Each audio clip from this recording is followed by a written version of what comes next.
So another relationship that I love and hated was Becky and Mark.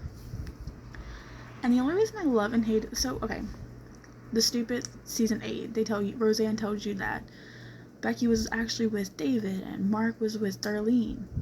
If you think about it, those relationships would have been so much better. So much better. So in this video, I'm going to talk about Mark and Becky and David and Darlene. So Mark and Becky got together right away. It was the smart guy and the greaser boyfriend. He was kind of stupid, going nowhere. Like, yeah, you would not want him with your daughter who's making straight A's and is going to graduate at the top of her class type thing. But they got together. He ruined her life and blah, blah, blah. Then they ran away and got teenage married and yeah, that's moved back in with her parents and all that shit. David and Darlene were thrown together. I think they said it was a couple of convenience, in all honesty, because the brother of Mark meets the sister of Becky. Boom. And then he moves. First, like, they were cute as a first couple, but then he moves in. And they don't really have a choice about staying together because they're there. It is convenience. I think if David never moved in, they would never have lasted. They would never have gotten back together multiple times or got broken up multiple times. It would have just been done. They never would have had a kid. I don't think they were a couple that was long-term goals. And when I was younger, I definitely thought they were like, oh, so cute. But as I got older and I've rewatched this series now, they were toxic. Darlene is a very toxic character. I understand her teenage struggles with depression. She got out. She went to Chicago. She became her own woman. But with David, she was such a controlling, toxic woman. And you could say, well, she is Roseanne. She is. She really is. They worked that character and molded her until she became Roseanne.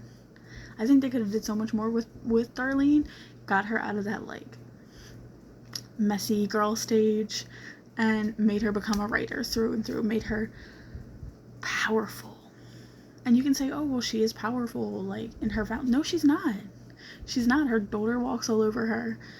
Her family really doesn't respect her, I don't think. I think they could have done so much more with the Darlene character. But anyway, not my point. We're going to go back to the relationships. David would have been a good guy. I think could have been a good guy. I think could have been a great father if it wasn't Darlene. Again, Darlene is that forceful, dominating, manipulative character, and they didn't show you the first how many years of Harrison's life, 16, 17, however old she was when the Roseanne series restarted. They didn't show you all those years. You don't know what Darlene and David went through to have them split up and him not come back. In all honesty, I think it was like she scared him off. And you can say, well, he's a father. He could have kept pushing it. Yeah, he should have kept pushing it. But there comes a point when you hit a breaking point that's like, I just can't anymore.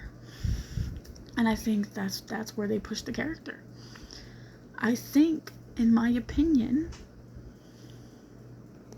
I think if Darlene and Mark were actually together, he would have been a stick-around father. And why do I say that? Because every time Becky had fought with Mark or they broke up, he was the one who tried to get back together. He was the one who pushed it. He was the one who wanted it. He was a man. Well, he was a man. He was the more pursuant partner and pushed it. So I don't think he would have ever left his kids' lives if it was him and Darlene who had kids. And you can say, well, he died, so they couldn't really bring him back anyway. Kevin.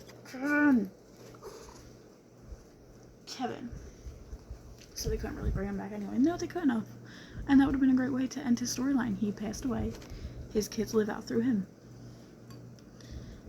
But for Becky and David, I think they would have been good together. Honestly, I think they would have fed off each other's intelligence. I think they would have had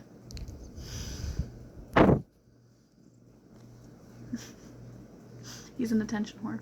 I think they would have fed off each other's intelligence. I think they would have had probably a bunch of little smart babies running around. And that's it. And you can say, well, Becky can't have kids. Her daughter is a miracle. Maybe it was Mark that couldn't have kids. And they just pushed it off on her. But anyway, like I said, I don't like these two couples as couples. I think Mark was a sweet guy with a little less intelligence than he should have had. I think David was a pushover and would have been better with somebody else. Darlene was extremely toxic and they could have done her so well, but they didn't. And Becky was a spoiled bitch. Like, she was a spoiled bitch. Let me, verify that in the full Becky video, but I think the first Becky was a spoiled, rotten bitch. The second Becky was way less intelligent and spoiled for no reason. And then when they came back in the later series, it looked like they had just said, we don't really know what to do with her, so we're gonna make her a alcoholic with basically dead-end syndrome. And that's how I feel they treated that character. But I'll get more into their reviews in a separate video. Anyway, please comment, like, or subscribe, and let me know what you think.